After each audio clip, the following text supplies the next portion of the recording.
ছাত্র আন্দোলনের মুখ থেকে ক্ষমতার করিডোরে অন্তর্বর্তী সরকারের অন্যতম প্রভাবশালী উপদেষ্টা আসিফ মাহমুদ।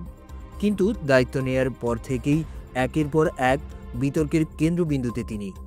চাঁদাবাজি থেকে শুরু করে ক্ষমতার অপব্যবহার অভিযোগের তালিকা দীর্ঘ। এই তুমুল বিতর্কের মাঝেই এবার এলো তার পদত্যাগের ঘোষণা। তাহলে কি অভিযোগের চাপে সরে দাঁড়াচ্ছেন, নাকি এটি তার নতুন রাজনৈতিক যাত্রার শুরু? আগামী 2 মিনিটে আমরা তুলে ধরব এর পেছনের কারণ এবং বিশ্লেষণ। আসিফ মাহমুদ নিজেও অবশ্য বলছেন তার পদত্যাগের কারণ রাজনীতিতে প্রবেশ করা। নির্বাচনের তফসিল ঘোষণার আগেই সরে দাঁড়াতে চান তিনি। ছাত্র আন্দোলনের নেতারা মিলে যে নতুন রাজনৈতিক দল জাতীয় নাগরিক পার্টি বা এনসিপি গঠন করেছেন, সেই দলেই তার যোগদানের গুঞ্জন জোরালো। এটি ছাত্রনেতাদের প্রাতিষ্ঠানিক রাজনীতিতে প্রবেশের একটি গুরুত্বপূর্ণ ধাপ। কিন্তু তার এই রাজনৈতিক অভিযাত্রা শুরুতেই বড় ধরনের ধাক্কা খেয়েছে।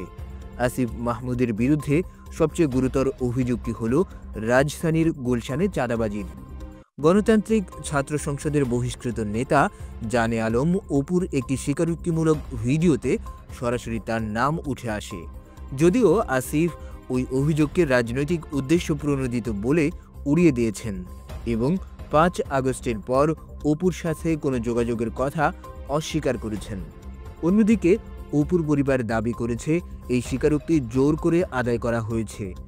বিষয়টি এখন তদন্তাধীন রয়েছে, যা তার রাজনৈতিক ভবিষ্যতের জন্য একটি বড় কাঁটা হয়ে দাঁড়িয়েছে। শুধু ব্যক্তিগত অভিযোগই নয়, উপদেষ্টা হিসেবে তার কর্মকাণ্ডও সমালোচিত। ঢাকা দক্ষিণ সিটির নির্বাচিত মেয়র ইশরাক হোসেনকে দায়িত্ব গ্রহণের বাধা দেওয়ার অভিযোগ সরাসরি তার বিরুদ্ধে। এই ইস্যুতে প্রায় 40 দিন ধরে অচল হয়ে আছে নগর ভবন। ব্যাহত হচ্ছে নাগরিক পরিষেবা। বিরোধী দলগুলো এটিকে ক্ষমতার অপব্যবহার হিসেবে দেখছে এবং তার পদত্যাগ দাবি করে আসছে। বিশ্লেষকরা বলছেন, আসিফ মাহমুদের এই পরিস্থিতি শুধু তার একার সংকট নয়, এটি পুরো অন্তর্বর্তী সরকারের জন্য একটি বড় চ্যালেঞ্জ। ছাত্র উপদেষ্টাদের নিয়ে জনমনে যে উচ্চ আশা ছিল, এই ধরনের বিতর্ক তাতে চির ধরাচ্ছে। তার পদত্যাগের সিদ্ধান্ত একদিকে যেমন সরকারকে কিছুটা চাপমুক্ত করতে পারে, তেমনই ছাত্রনেতাদের রাজনৈতিক পরিপক্কতা এবং স্বচ্ছতাকেও পরীক্ষার মুখে ফেলবে। তার বিরুদ্ধে ওঠা অভিযোগগুলোর সুষ্ঠু তদন্ত এবং আগামী দিনে তার রাজনৈতিক ভূমিকায় নির্ধারণ করবে তার এবং নতুন প্রজন্মের রাজনীতির ভবিষ্যৎ।